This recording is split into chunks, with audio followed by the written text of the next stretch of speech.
Assalamualaikum dan selamat sejahtera. Saya Muhammad Fandana selaku Ketua Kumpulan 12. Hari ini saya akan membentangkan filem Paloh.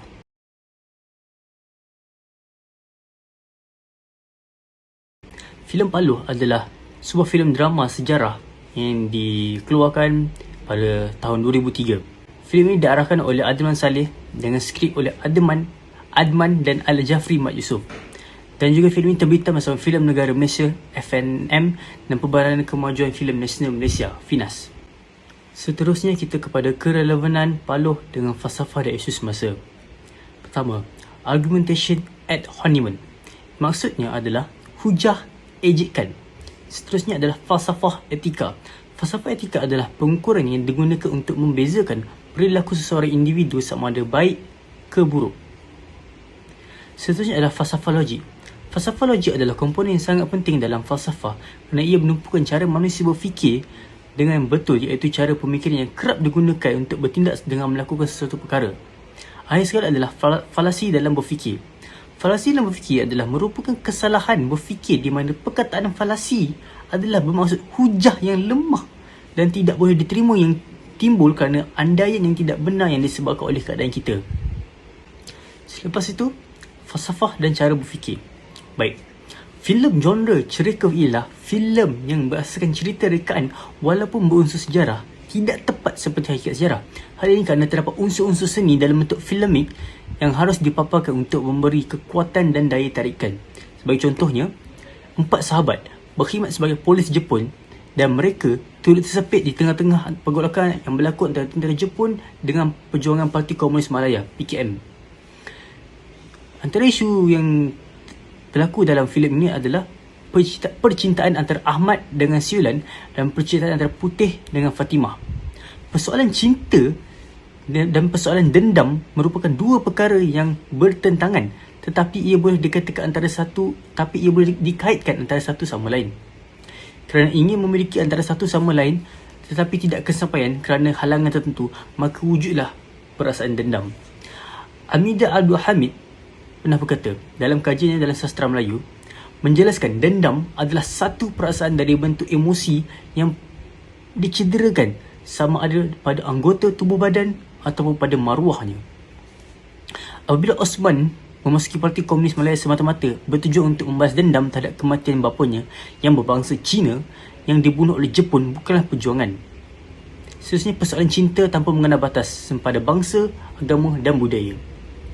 Muhammad Fazilah Kamsah dan Syahidatun Nazirah Abdul Zarin, walaupun cinta sejati ialah cinta kepada Allah, tapi pada masyarakat umum, perasaan cinta kepada sesama insan yang berlawanan jenis menjadi fokus utama. Filem Paloh, cinta antara Ahmad dengan Siulan dan cinta antara Putih dengan Fatimah. Bagaimana cara mereka menyelamatkan hubungan mereka? Iaitu dengan kaedah dengan pengubatan orang Melayu, iaitu melalui jampi. Persoalan mengenai jampi serapah ini telah diperkatakan oleh SKET dan Muhammad Taib Osman dan diteruskan kajian oleh Harun Daud. Seterusnya adalah falsafah pendidikan negara, iaitu berdasarkan watak yang diterapkan oleh A. Ahmad Saleh sebagai Arifin Noor, iaitu sebagai bapa Fatimah yang mahir dan berpengetahuan hebat dalam ilmu perubatan herba, telah membantu bagi merawat Suilan yang telah meminum petrol untuk cubaan membunuh dirinya sendiri tanpa mengira kaum dan bangsa.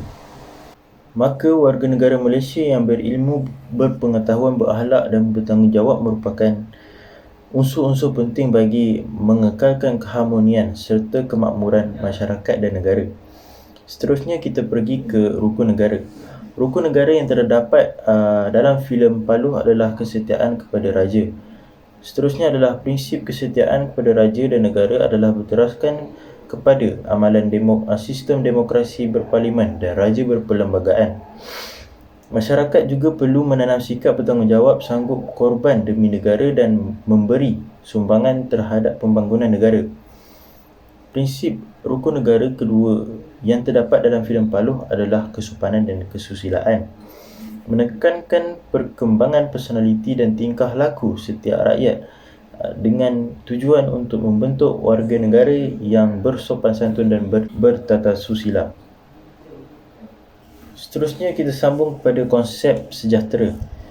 Ianya adalah merujuk kepada gaya kehidupan yang lestari, melaksanakan program yang berterusan, adaptasi nilai-nilai murni dalam amalan kehidupan seharian, serta mengubah sikap dan tingkah laku manusia. Hasil gabungan daripada falsafah pendidikan kebangsaan dan rukun negara. Jadi adalah 4 aspek yang penting dalam membentuk atau melahirkan insan yang seimbang.